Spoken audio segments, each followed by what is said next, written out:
A very warm welcome to all of you. It is my absolute pleasure to be able to welcome you to our first session of our exciting joint adult education program between Kol Chai, Bristol and West Progressive Synagogue, and the Ark Synagogue. And it's really wonderful that we're able to come together. It gives you the opportunity to study with not just one rabbi, but during the course of this course with 4 different rabbis, which definitely has to be a bonus. It gives all of us the opportunity, to study with people that we don't normally get the opportunity to study with, and to get to know some people from near and a bit further afar. And we might also be welcoming some people who are not from our congregations, from those 3 congregations, because we said the more the merrier, and it's really nice if we can all come together. So this is an adult education program, which means we believe you're adults and you can decide for yourself how you're going to attend this course. So if you rushed here from work and you haven't yet had a chance to grab your dinner, but you really wanted to be here, but you also need to eat, please don't feel bad about it. If you feel more comfortable turning your camera off for while you're eating, then do feel free to do so. If we can hear background noise, in general, what I will do, because it's quite a number of us, is I'll put you on mute if I can hear some background noise coming from you. That doesn't mean that I don't want to hear your voice. It just means that right now we can't hear. But if you have a question, if you have a comment, even if I've muted you, please just feel free to unmute. You can also use the chat to write comments. So some people prefer not to speak necessarily, but want to participate in the conversation. So we're going to try to also monitor the chat to make sure you can participate in the conversation in that way as well. And if one of you forgets to unmute while you want to speak, I'm going to take it upon myself to say, I think we can't hear you, so that we don't all have to shout, you're on mute. Which doesn't really help anyone. So I'm going to try to be the one to gently show you that we can't hear you if it looks like you're speaking. If you don't just want to unmute, you can use your virtual hand raising, the virtual hand raising feature. It's in the reactions at the bottom of your Zoom bar, or you can just raise your hand or wave at me like this. Hopefully I'll be able to see you all. I think that's enough of the general introduction. Very quickly, for those who came in after I said hello to Rabbi Monique Mayer, just to say hello again to Rabbi Monique Mayer, and of course to also my art colleague, Rabbi Goldstein, and then welcome to all of you. So we are going to get started. This term's education program, we've decided we're going to look at Jewish peoplehood. It's part of the curriculum that the Hartman Institute has put together, which it calls the Foundations for a Thoughtful Judaism. There are different aspects to it, and we've decided we're going to start off with the aspect of peoplehood.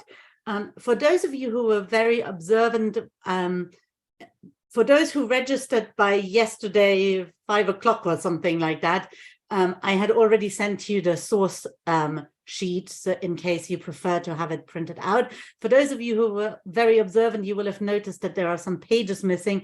That's because we're skipping some classes. It's part of a longer course, and we're skipping some of them. So I've only given you the pages that you're going to need as part of this course. For those who registered relatively recently, I'm going to share all the texts on the screen anyway, and I will send them out to you. I just didn't manage to do it today. I apologize for those of you who registered later yesterday or earlier today.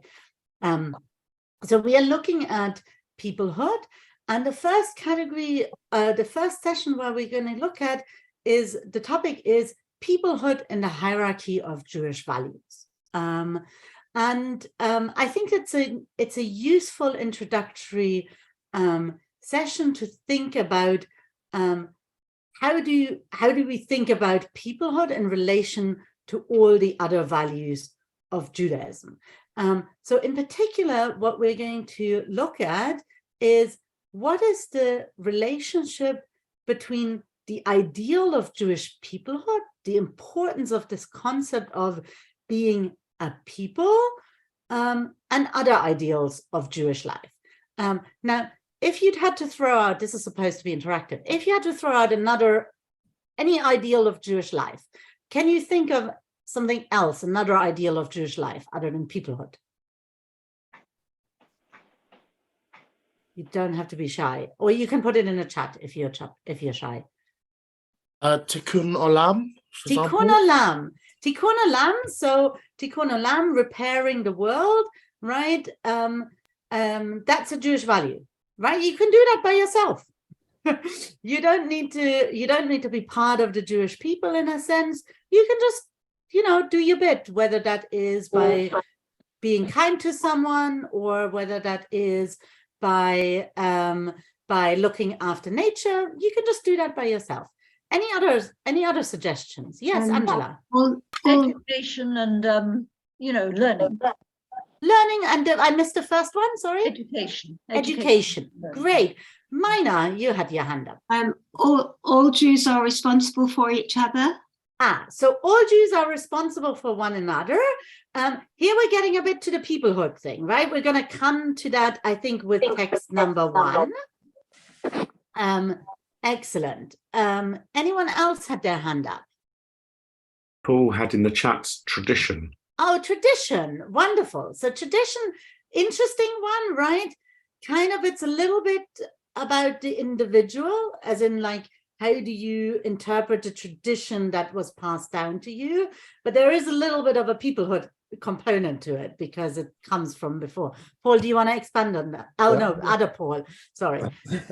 I would say culture, but that actually is complicated because you can have 2, maybe more different sort of cultures, because the Ashkenazi, Sephardi, etc. Amongst that, you have music, you have food, you have the ways of running services, the tunes that are used in the services, all of which are part of the individual peoplehoods for these groups, but are not shared necessarily by all the groups together.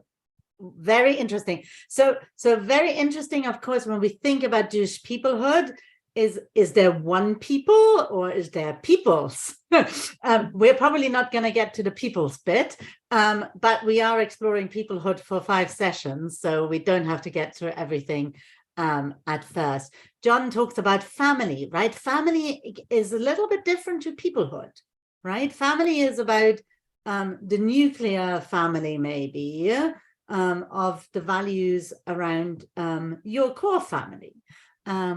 Anyone else wanted to come in? Stories. Stories. Roz, stories. Okay. Stories. Great. Okay. We are going to, Angela, yeah. How we treat other Jews as well as strangers or other people. Okay. So how we treat each other. So ethical values, right? Yes. And ethical values, again, could be something individual. Robert, you had your hand up, I think.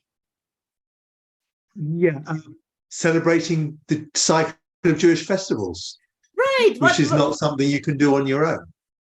Very good. So celebrating festivals, right? And a lot of observance in Judaism, it's kind of a responsibility for you as the individual Jew, but to do it properly, you need to do it as part of the community, right? Can we think of something that we say, that's really something that's more on me as the individual? Kashrut. Kashrut, right?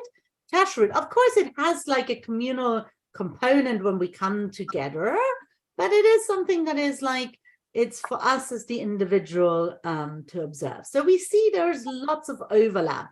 So a little bit when we differentiate and we try to say hierarchy or one versus the other, we see we can't differentiate it like very clear cut always. Thank you, Barbara. And Betty and Peter have their hand up. Yeah, the sense of community. We live in communities. The sense of living communities, right? And the importance of that in the Jewish tradition as well. Wonderful. So we can see already for us, right? We naturally, actually, oh, and Cecil wrote in the chat for me, our common history. And Monique wrote whether one chooses to shop on Shabbat. So that's a little bit more, right? Shabbat observance, again, might have a communal component, but might also be something more specific to the individual. So we see already for us, we see in many of the aspects, we see a kind of interlinking between the importance of Jewish peoplehood and the ideals of Jewish life. We don't necessarily see it so clear cut as, you know, it's either one or the other. In this session, we're going to look at maybe at least one text, maybe where it challenges it a little bit us to think about what happens when the two are in conflict. Now, can you think of a situation for yourself or from your community where you feel kind of your Jewish ideals stood in conflict with kind of the idea of Jewish peoplehood, not necessarily with your own community, but maybe with the wider Jewish community? Leaving the Orthodox community and becoming a Reform. Okay, so for you personally, right, you not everyone knows you, Roz, so I think you might need to explain a little bit more. So your family tradition, right, was an Orthodox family tradition, Yeah. and you decided to join a Reform synagogue. So Yes. Can you think of a specific example where you felt that there was a kind of tension? Yeah, I went to a very Orthodox wedding where the sort of thing where the dancing starts and the rabbi leaves. And once I'd mentioned that I'd left that particular shul, they looked at me and said, well, you're not Jewish anymore. Right. So what you're describing, unfortunately, is an example where the community or that community had decided your individual choices should exclude you from the idea of Jewish peoplehood in their understanding. Yeah. Now, I'm not trying to embrace their understanding by saying that, but that there. So they said, kind of your personal decisions. Now that's too much of a conflict. You're out, kind of. Yeah. Nelly, did you want to contribute something? What about the common land? What about Israel? We don't that. It became, after the Shoah particularly,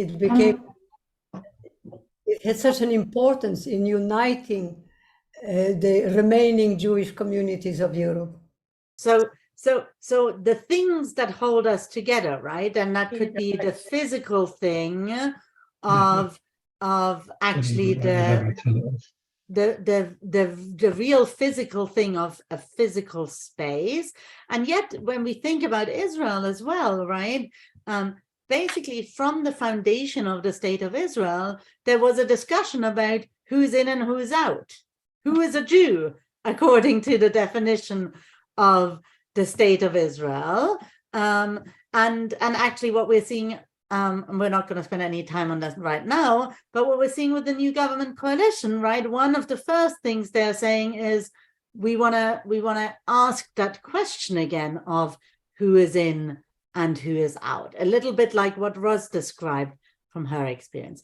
Anyone else want to share with us an example where you felt there was kind of a conflict between your personal Jewish choices and kind of where you felt with the idea of Jewish peoplehood?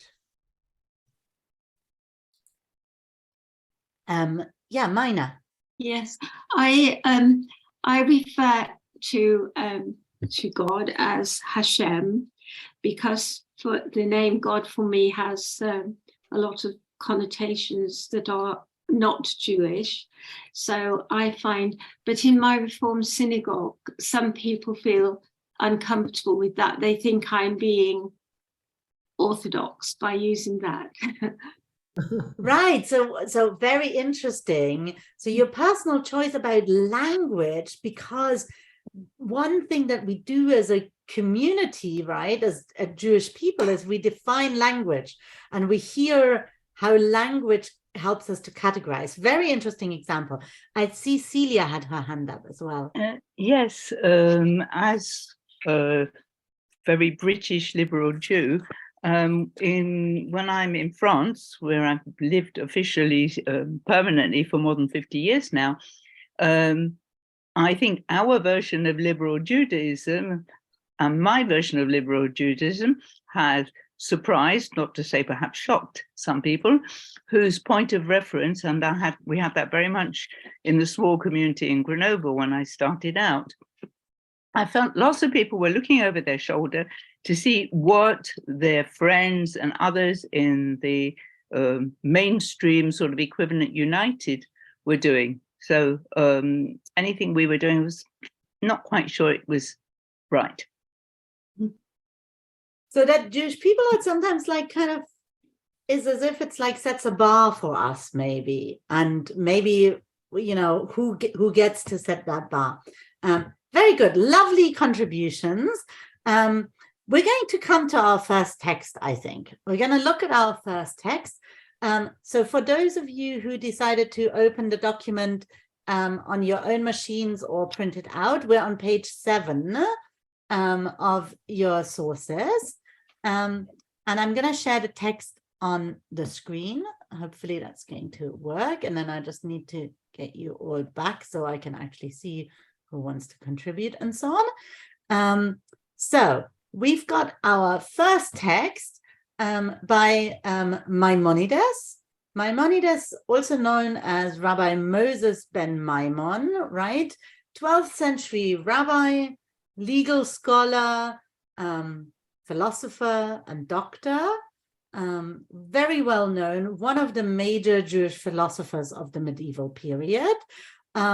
Most famous for 2 works, a halachic work, which is the Mishneh Torah, which is part of his halachic, his legal work. That's the text, that's where this text comes from. And his philosophical work, The Guide for the Perplexed, which he wrote in Judeo-Arabic. So the text is in Arabic, it's in Hebrew letters, but it's in the Arabic language. The Mishneh Torah is in Hebrew. So we're going to look at this from this text from Mishneh Torah. Maimonides says all he did for the Mishneh Torah was taking text from the Torah and the Mishnah and the Talmud and putting them in a nice order and categorizing them by topic. He did a little bit more. He kind of every so often invented something himself too, and took a little bit of liberty of editing. But he himself says, all I am doing is Mishneh Torah, which is repeating the Torah. But his work became very popular, partly because it's so accessible, because it's categorized, right? So if you want to know about repentance, you go to the laws of repentance. When you look at the Torah, if you want to know about repentance, you got to do the hard work yourself. So that's one of the reasons why Maimonides became so popular. It's part of, as you can see, it's chapter 3, section 11.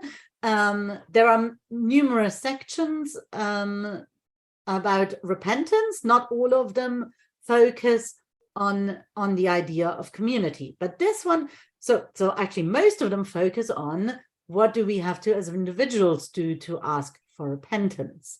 But this one is one that focuses on community.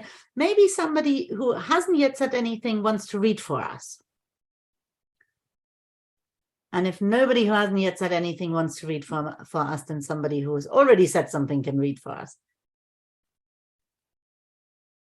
I don't mind reading. Thank you, Sandra. Okay. An individual who separates themselves from the community, even if they did not commit any sins, but sets themselves apart from the congregation of Israel, and does not fulfill the mitzvot together with them, and does not include themselves in communal sorrows or in communal fasts, and instead goes down a separate path like one of the other nations of the earth, and not one of them, the Jews, has no portion in the world to come. Wonderful, thank you. So what does Maimonides, and I'm going to leave it up for a little bit so that you still have the text in front of you and can read it. What does Maimonides say here about the importance of Jewish peoplehood? Being together. Being together. And everybody following everything the same way. So following all the rules and the laws and so on, which would indicate to me that a reform or progressive liberal approach to Judaism would have been completely unacceptable to him. I see this as a very narrow, very rigid way of interpreting Judaism. And it's only so interesting. So you're reading the text slightly different to how I would have read it, but that's really, really interesting. So you're, I'm pretty sure, by the way, Maimonides wouldn't have been a fan of progressive Jews. He certainly wouldn't have been a fan of women rabbis. He was an utter misogynist. But so in that observation, you're absolutely right. So you're reading it as like, this is about community norms, right? You must do what the community does as well.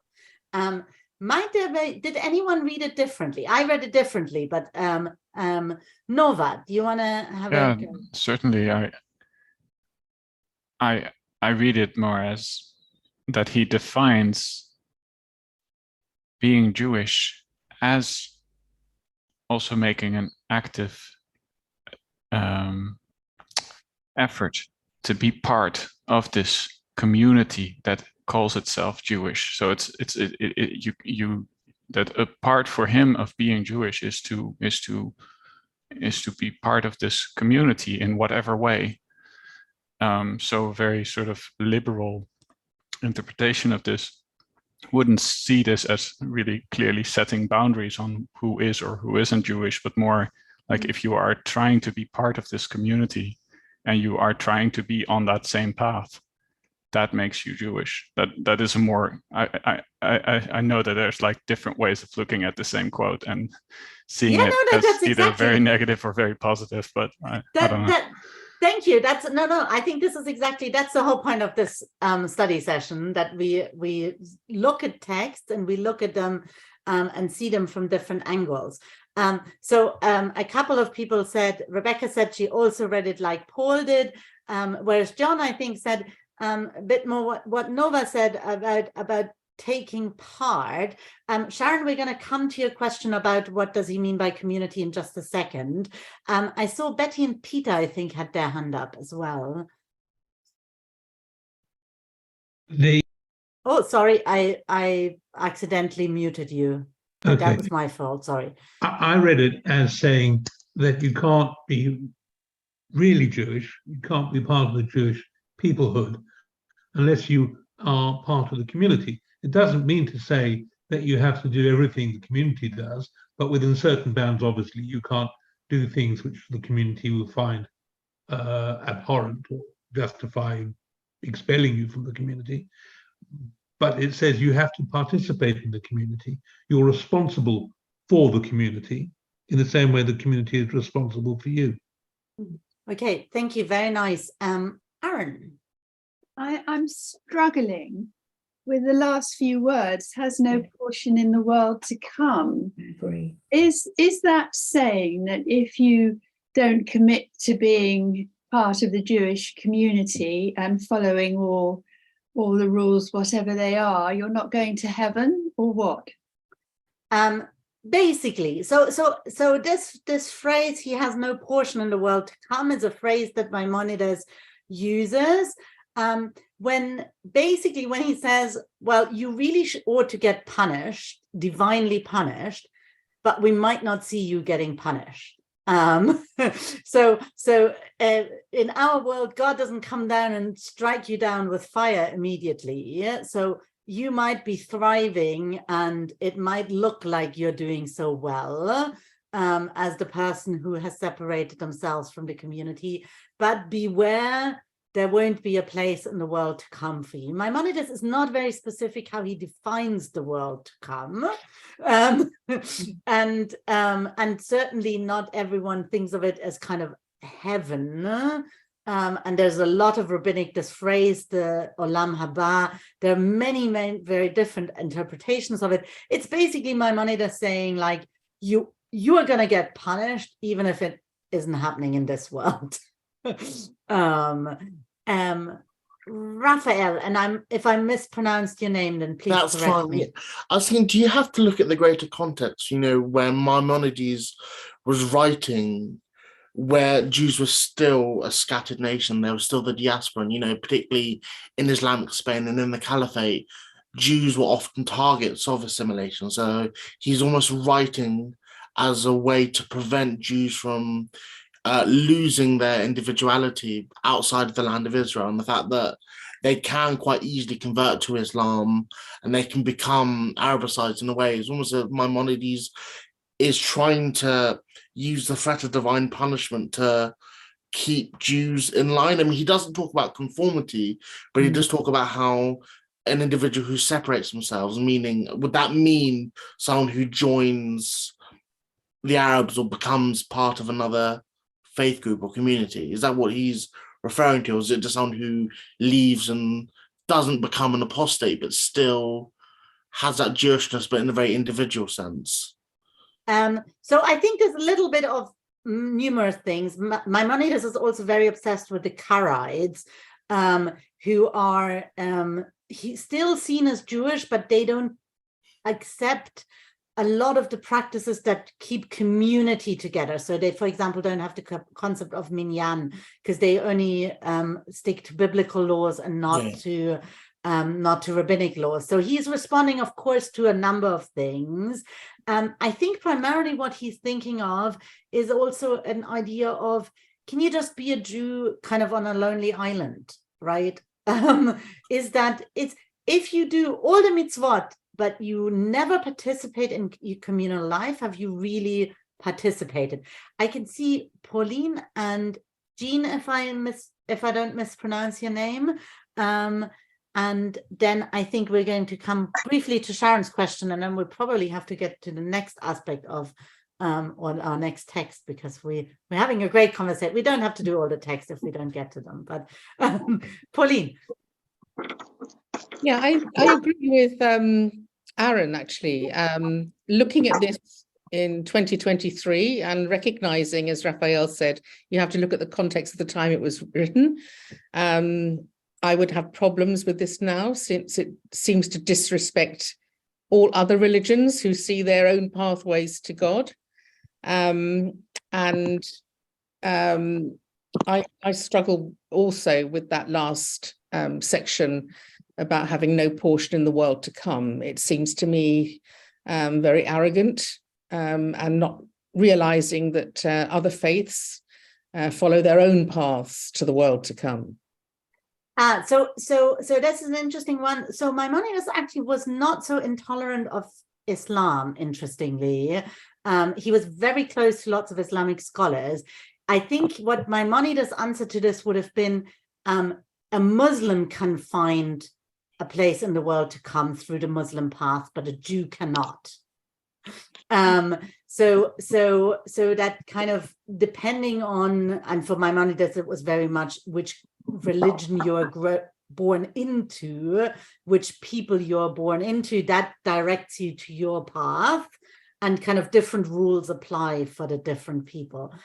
So on the whole, Maimonides wasn't intolerant of Islam. He just didn't want people to convert to Islam from Judaism. Jean, and I don't know if I pronounced your name correctly at all. No, it's Jan. Jan, thank you. Yes, it's strange because I thought exactly like Raphael. In my views, the individuals that he speaks of, it seems to me like it's not, there is no independent thinking. In other words, you have to keep by the law, by the Jewish law, regardless if you want to convert to another religion or not. And my other question also, what does it mean by the world to come? Which, like Paulina, felt also was a bit strange, but it's a bit like, at the time of the Renaissance, where you have this idea that you would have to commit in order to enter, heaven, like with the indulgences and things like that. From the that's how the Protestant church starts to break away. So that sentence already is indicating of the Renaissance also coming up. So I think we're going to have a whole different session on the world to come. So you have to send us Rabbi Naomi and us a reminder that we should do another study session on the world to come, because otherwise we're going to get too sidetracked on the world to come, and we're not going to spend on peoplehood. Sorry, like there is no independent thinking. Therefore, you have to do the mitzvot. You have to carry on within the Jewish path. Okay, so this tension, right? This tension plays out in this text also. How much is it about individual thinking, about individual responsibility, and how much is it about the community as a whole? I've got Shirley and Robert still. I feel this is blackmail, and it's part of the times and before that, because that's how they try to bring people back. I do feel it's blackmail. I don't think we have to feel like that. Community is very important, to look after each other. And if we are in a synagogue, we have our own community.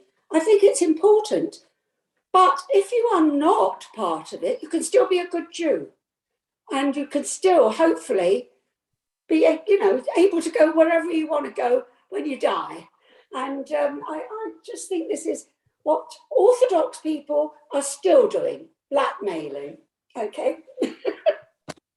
I love you all. I have a very complicated relationship with Maimonides, and you seem to all hate this text by Maimonides. Not everyone. I can see some people are shaking their heads.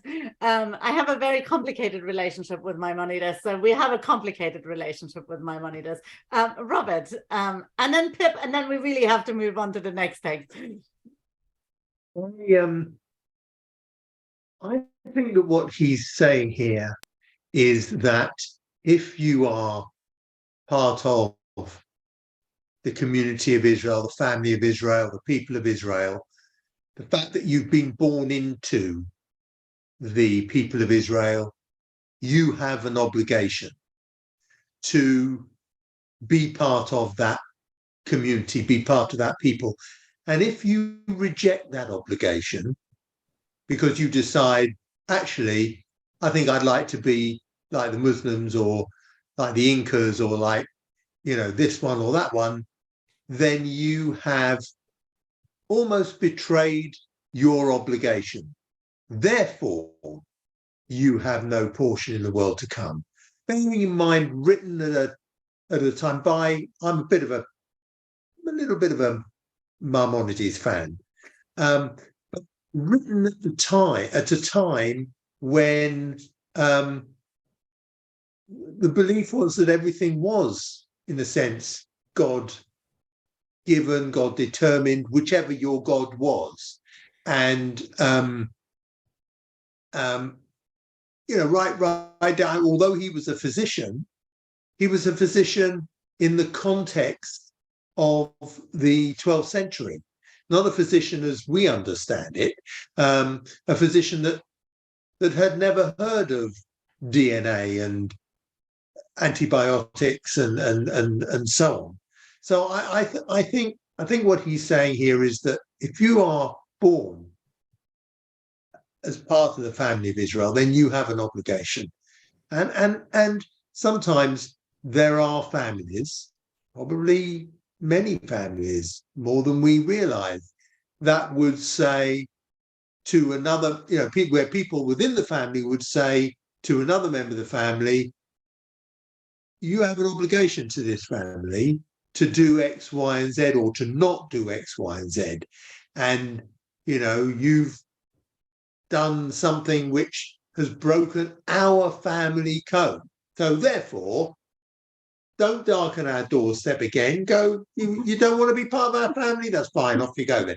So I think it's much more around that kind of idea. Thank you. And Pip?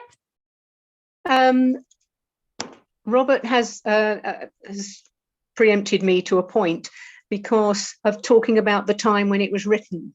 We are looking at this from where we are now and the lives we lead and the way we think. And we think, oh, nobody's going to push me around. I can think for myself. And in those days, very often you were told what to think. You were given guidance, but it wasn't just guidance. It was, this is how it's going to be done. This is the mix. You do not get that solution without that mix. This is it. If you miss out on that, you don't get this. End of. And yes, as Robert said, we have got all these inventions and so on, which they didn't have. But they didn't know they didn't have those things because they thought they were very modern at the time. And obviously, when Maimonides wrote this, it was, wow, radical thinking. It was indeed, and not everyone liked it. I mean, Maimonides became much more popular after his lifetime than in his lifetime, like the case with so many. Thank you, Pip. And I haven't forgotten, Sharon, your question about what does he mean by community. So the Hebrew word that he uses here is tzibur, which actually means the public, literally. But I think he uses it in the same context as we see the term shaliach tzibur, the emissary of the tzibur, which is the prayer leader. And I think what he thinks about primarily is actually something quite akin to what we would call congregations, which is a subgroup of the Jewish people. So it's not like the Jews worldwide, but those who come together and those who pray together as a community. I think this is why he talks about this idea of communal sorrows and communal fasts. So that's definitely important. Of course, Rabbi Monique, and she can contribute this openly herself, send me a nice little note about kind of this question of orthodoxy being as prescriptive at the time. Monique, you want to just say something yourself? Sure. So I'm just thinking, as liberal Jews, we have very strong reactions sometimes to what we perceive as orthodoxy today. And a lot of it is very prescriptive, but actually 100 years ago, longer, and especially in the time of Maimonides, you had communities all over the world that have different practices, and so it wasn't so you must do it this way, you must do it that way. And actually, when I read this text, I didn't see it as being you must do it exactly in this way. You know, like consoling the bereaved, visiting the sick, like those are all mitzvot that don't even though we know that later on there were very specific ways to do that, generally the principles of all those things really holds, and I think things were much more fluid back then. So I think in some ways we're revisiting maybe how Maimonides would have meant it, because things are more fluid for us. Absolutely. Very nice comment there. This is the beauty of having more than one rabbi teach in the session. Thank you, Monique. And of course, I think one of the things that we see in all the ways that we are looking at the text, that it's not black and white, right? There is a tension between how much is it about individual choices and how much is it about community, and when, right?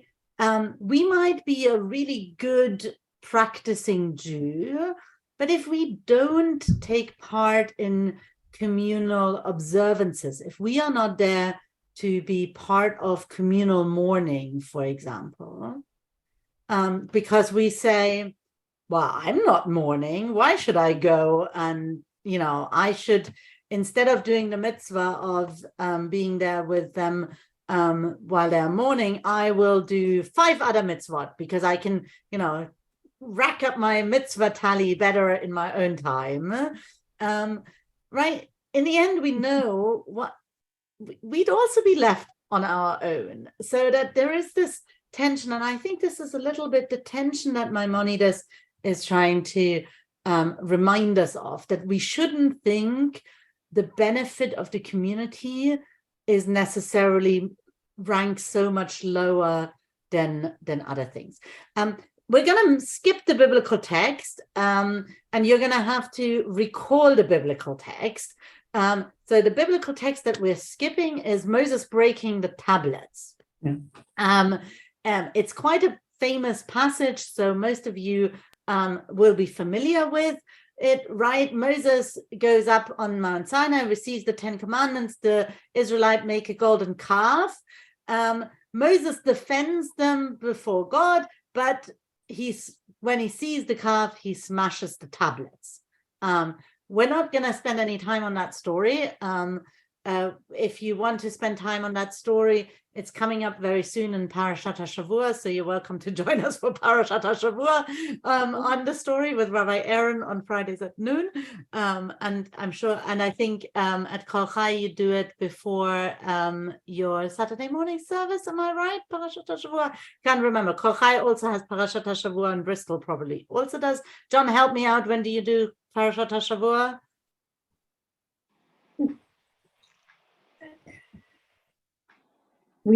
Torah study breakfast once a month. Once a month. Okay, you have to remind to. Yeah, before the Shabbat service. Before the Shabbat service. Breakfasts. Wonderful. We are going to move to the text from Avot de Rabbi Natan, which, if you have the source sheet, is going to be on page 10. I'm going to share it on the screen again.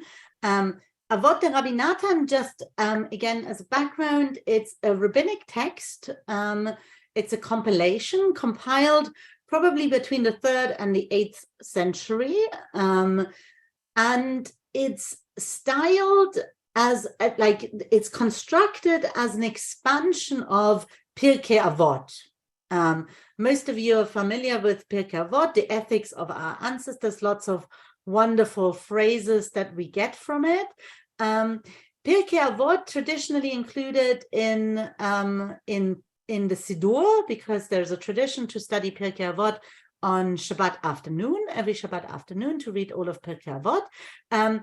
If you are familiar with the liberal Siddur, then you will see that it gives a combination of Pirkei Avot and Avot de Rabbi Natan. So if you are spending your Shabbat afternoon study with the liberal Siddur, then you might have been familiar with some of this. Avot de Rabbi Natan here gives us a retelling of the story of Moses breaking the tablets, what's going on. But it gives a little bit of a different twist to the biblical story. It's a bit of a long passage, so maybe we can have a couple of readers. Roz, do you want to start us off with the text on 10, and then we're going to move straight on to the next? I would, but there are words missing to my right. It's just. Oh, okay. That might be on your screen. So Yeah. let's find someone who doesn't have any words missing. Celia's got her hand up, and then Pip, maybe you can do the next section. Moses broke the tablets of the commandments, and his judgment coincided with God's. How so? They said, when Moses went to the heavens to receive the tablets which had been written and placed there since creation, the ministering angels advocated against Moses and were saying, Lord of the universe, what is humanity that you should remember it, and the human being that you should pay it attention? Yet you have made them just a little lower than angels and crowned them with glory and honor. You have given them dominion over the works of your hands. You have put all things under their feet, sheep and oxen, all of them, and the beasts of the field, the fowl of the air, and the fish of the sea. They murmured about Moses and were saying, who is this one born of woman who has ascended to heaven? As is said, you have ascended to the heights, taken captive and taken gifts. But he took the tablets of the commandment and descended, and was exceedingly glad. And then what happens next? So Pip, help us out. Sorry, I'm just going to scroll through. We're going to go super fast. Yeah, 1 second. I'm just going to put the whole text here. So right, that is very small. Is it gone too small for you? Is that better? Better. Thank you. When he beheld the offense which they committed in the making of the golden calf, he said to himself, how can I give them the tablets of the commandments? I shall be obliging them to major commandments and condemning them to death in the hands of heaven. For thus it is written in the commandments, you shall have no other gods before me. He then started back, but the 70 elders saw him and ran after him. He held fast to one end of the tablets, and they held fast to the other end of the tablets. But the strength of Moses prevailed over theirs, as it is said, and in all the mighty hand and in all the great terror which Moses wrought in the sight of all Israel. He looked at the tablets and saw that the writing had disappeared from them. How can I give Israel tablets which have naught to them, he thought. Better that I take hold and break them, as it is said, and I take hold of the 2 tablets and cast them out of my 2 hands and broke them. Can you move it up? Thank you. Hang on, down a bit. Right, got it. Rabbi Yosef the Galilean says, I shall tell you a parable. To what may this be likened? To a king of flesh and blood who said to his steward, go and betroth unto me a beautiful and pious maiden of seemly conduct.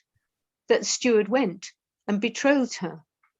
After he had betrothed her, he went and discovered that she played the harlot with another man. Forthwith, of his own accord, he made the following inference, and said he, if I now go ahead and give her the marriage deed, she will be liable to the penalty of death, and thus we shall have separated her from my master forever. So too did Moses the righteous make an inference of his own accord. He said, how shall I give these tablets to Israel? I shall be obliging them to major commandments and make them liable to the penalty of death, for thus it is written in the tablets. He that sacrifices unto the gods, save unto the Lord only, shall be utterly destroyed. Rather I shall take hold of them and break them and bring Israel back to good conduct. Excellent. So I'm going to take the screenshot off because we can't get all the text on the screen anyway. What in this retelling of, so normally we think of the story of Moses at Mount Sinai, right? He sees the calf, he gets angry, he smashes them. What does Avot de Rabbi Natan think about how does it imagine the scene to go? What is different here? Why does Moses smash the tablets? Nova. I think a major difference is that here Moses is smashing the tablets in a sort of roundabout way to protect the people of Israel, because he thinks that if, in this interpretation, he believes that if they would see these tablets and would see these commandments and would understand that they have been commanded not to worship any other gods, that this would be a major breach between them and Hashem, and therefore they would instantly doom themselves in the eyes of Hashem. So it's better that they are, so it's more like it's not anger, it's more like he's just afraid that they're not ready, more that kind of interpretation. Very nice, very nice. Anyone else want to add to that? Yeah, I disagree, only because he has spent so much time up the mountain on his own. I don't suppose he's eaten or he's drunk, he's been with God, and he has these immense words on stone. And what does he find as he goes down the mountain? People have not listened, they've made a golden calf, and I think in frustration, more than anger, he just drops them. So you disagree with Avot de Rabbi Natan in general, rather than with the interpretation of Avot de Rabbi, which of course you're entitled to. I want to stay a little bit on what Avot de Rabbi Natan is saying, rather than debating whether they are right? What is Avot de Rabbi Natan here teaching about what Moses says is more important? Is the community, is peoplehood here more important? Or the individual obligation to observe the law? It's the community. It's the community.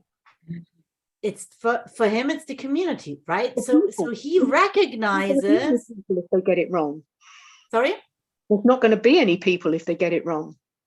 So he recognizes the individuals have been wrong, right? There's no question for Moses here in this scenario that the individuals haven't done wrong. They've done wrong. But what is more important to preserve the people for him, right? So even I mean, the chutzpah, right? Like, I mean, Avot the Rabbi Natan is like a lot of rabbinic text imagines Moses as having lots of chutzpah, right? Instead of, God is quite clear, here are the commandments, take them down, show them.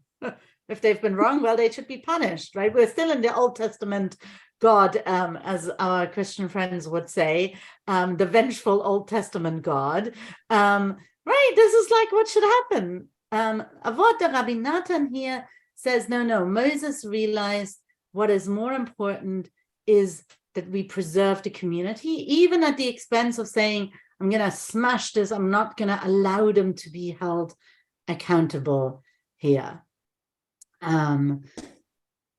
So it's a challenging way. In a sense, it's a little bit as if when we think about this, are there situations, can we think of situations where we might compromise our own ideals for the sake of our family or a community, right? Moses is committed to these ideals. He's just spent 40 days on a mountain, like Rod said, right? He's schlepping the heavy tablets down. Are there situations where we might compromise our own ideals for the sake of the family or the community? Raphael, you wanted to come in.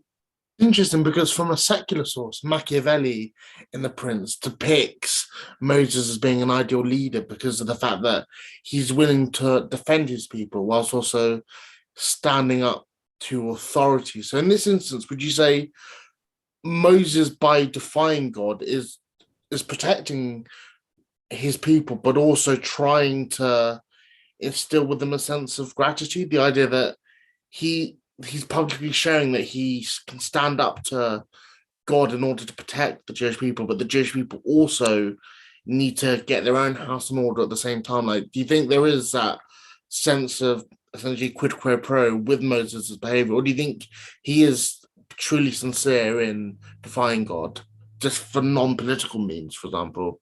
So I think in the mindset of the Rabbi Natan, I think certainly the first, right? There is this kind of, it's a relational thing. And we see this in a lot of the Jewish tradition afterwards. I think the Machiavellian interpretation in many ways is not so much the Jewish interpretation. I think we see this, and if we look at the Soloveitchik text a little bit, and you can look at it in detail yourself, but right, what Soloveitchik, Joseph Soloveitchik does for us, just as background. So Joseph Soloveitchik, a major 20th century American Orthodox rabbi, Talmudist, and philosopher, and one of the covenant theologians, very committed to this idea of covenant. Basically, he takes this whole tension and says, well, there are two types of covenant that God makes with the Israelites. One is kind of an individual one, where we are kind of tied in as individuals. This is kind of the covenant with Abraham, right? Where the individual, we each are obliged to follow the rules of Judaism. But then he says there's also the covenant of Egypt, which is kind of where Moses, right, comes out of where we actually share a destiny together as a people. And we can never treat these two covenants as being independent from one another. They always interlink. I think we see this in Judaism, whether it's Orthodox Judaism or liberal Judaism or Reform Judaism, right? That there is a negotiation always of our values, of saying, well, actually, we can only be a community if at times we are willing to compromise our own ideals for the sake of the community, right? Each of us probably has our very own favorite tune to Adon Olam. But if each of us was only going to sing Adon Olam to their favorite tune, it would be an interesting harmony, but probably not very harmonious. And I think this is in a sense for us to keep in mind when we are thinking about the concept of Jewish peoplehood. It doesn't stand separate. It doesn't stand separate to the individual obligations that we have, but it is always also something that is to be negotiated with as we come together. We've got 4 minutes left, so this is your opportunity to come with comments. I can see Peter's got his hand up. I can't hear you yet. The point one would make here is that what you're suggesting, Maimonides is suggesting, and this text is suggesting, is that there has to be a facility for change, for progress, for development, because not everybody's going to move forward at the same speed. And that is anathema to the Orthodox, where they've lost the plot, if you like, the Jewish plot. Yeah, so I think sometimes, I mean, they will say the same about us. So maybe that's maybe if everyone thinks everyone's lost the plot, we're not doing too badly. But yeah, so of course, what you're saying is right. In a sense, what they are saying is there needs to be change, there needs to be negotiation as well. Anyone else want to come in? Aaron. I just wanted to say one of the most down and dirty jobs that we do as rabbis and shamashim and everything else like that during services is negotiating the different individual wishes and the wishes of the community, whether it's in ritual garb, what we should be wearing at any point in time, what we think bar and bat mitzvah children should be wearing, the appropriate ways that we come into the sanctuary and worship and represent the community. It's just one of the most common situations where we face the individual versus the community scenario. And those who have to negotiate, just like Moses in that manner, not that we're equivalent and making equivalence with that, but trying to negotiate that path between the individual and the community. It's not easy stuff all the time. Yeah, and I think one of the most beautiful bits, I think, of the story of Avot and Rabbi Natan is actually this image of like the elders coming along and trying to drag on one end of the tablets, right? Because sometimes it even feels like when we as a community, at the best of time, it all feels like we're pushing together something up a hill or something together. But sometimes it feels like there are some really heavy tablets that are dangling between us, and we are each pulling a little bit in different directions as well. Thank you. That was a really good example. Anyone else want to come in? I'd just like to say you do make it look easy, even if it might not be. Yes, and that's also an art of community sometimes, right? To make it look easy. Wonderful. Thank you so much. I apologize that we didn't get through all of our texts, but you had such great conversations. In the future sessions, we might experiment a little bit with breakout rooms so that we can also have conversations in smaller groups. But I thought for the first session, as it's the first time we're all coming together, it's quite nice to all be together. And it's always good to feel like we have lots to think about for next week. So do come back again next week. It's been lovely studying together. And for those who didn't yet get the resource sheets, I will send them out again tomorrow for everyone who had signed up, so that those texts that we didn't get to properly, you can still look at in your own time. Thank you, Leah. Thank you very much.